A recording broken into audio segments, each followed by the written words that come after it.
ಕನ್ನಡದ ದೊಡ್ಡ ಸ್ಟಾರ್ ನಟಿಯಾಗಿ ಮತ್ತು ರಿಯಾಲಿಟಿ ಶೋನಲ್ಲಿ ಹೆಚ್ಚಾಗಿ ಕಾಣಿಸಿಕೊಂಡಿದ್ದಂಥ ಅತಿದೊಡ್ಡ ಕಲಾವಿದೆ ನಟಿ ಇದೀಗ ನಿಧನರಾಗಿದ್ದಾರೆ ಅನ್ನೋ ಮಾಹಿತಿ ಈಗ ಬರ್ತಾರಂಥದ್ದು. ಹಾಗಾದರೆ ಏನಾಗಿದೆ ಅವರಿಗೆ ಸಂಪೂರ್ಣದ ಮಾಹಿತಿ ನಾನು ನಿಮಗೆ ಕೊಡ್ತೀನಿ.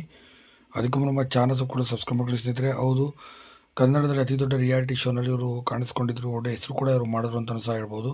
ಇಂಥ ದೊಡ್ಡ ರಿಯಾಲಿಟಿ ಶೋನಲ್ಲಿ ಕಾಣಿಸಿಕೊಂಡಿದ್ದಂಥ ಈ ಕಲಾವಿದೆ ಇದೀಗ ಕೊನೆ ಸೆಳೆದಿರುವಂಥದ್ದು, ಅದು ಕೂಡ ರಸ್ತೆ ಅಪಘಾತದಲ್ಲಿ ಕೊನೆ ಸೆಳೆದಿರುವಂಥದ್ದು. ಇನ್ನು ಯಾವ ಶೋನಲ್ಲಿ ಕಾಣಿಸ್ಕೊಂಡಿದ್ದು, ಹಳ್ಳಿ ಹುಡುಗಿಯ ಪ್ಯಾಟೆ ಹುಡುಗಿಯರ ಹಳ್ಳಿ ಲೈಫ್ ಎಂಬ ಕಾರ್ಯಕ್ರಮದಲ್ಲಿ ಮೆಬಿನಾ ಮೈಕಲ್ ಅವರು ಕಾಣಿಸ್ಕೊಂಡಿದ್ದು ನಿಮಗೆ ಗೊತ್ತಿದೆ. ಇನ್ನು ಮೆಬಿನಾ ಮೈಕಲ್ ಅವರು ಈ ಸೀಸನ್ನಲ್ಲಿ 3ರಲ್ಲಿ ಇವರು ಆಯ್ಕೆಯಾಗಿ ವಿನ್ನರ್ ಆಗಿ ಕೂಡ ಬಂದಂಥವ್ರು. ತುಂಬಾ ರಫ್ ಆ್ಯಂಡ್ ಟಫ್ ಕ್ಯಾಂಡಿಡೇಟ್ ಕೂಡ ಆಗಿದ್ರು ಅಂತ ಹೇಳ್ಬೋದು. ಜಗಳ ಆಡೋದ್ರಲ್ಲಿ ಎಲ್ಲರೂ ಕೂಡ ನಂಬರ್ 1 ಆಗಿ ಅವರಿದ್ದರು. ಹಾಗಾಗಿ ಆ ಸೀಸನ್ನ ವಿನ್ನರ್ ಕೂಡ ಇವರು ಆಗಿ ಬಂದರು. ಸದ್ಯ ಇವರ ಸಾವಿನ ವಿಚಾರ ತಿಳಿದಂಥ ಅಕುಲ್ ಬಾಲಾಜಿ ಅವರು ಕೂಡ ತುಂಬಾ ಕಂಪನಿ ಮಿಡಿದಿದ್ದಾರೆ.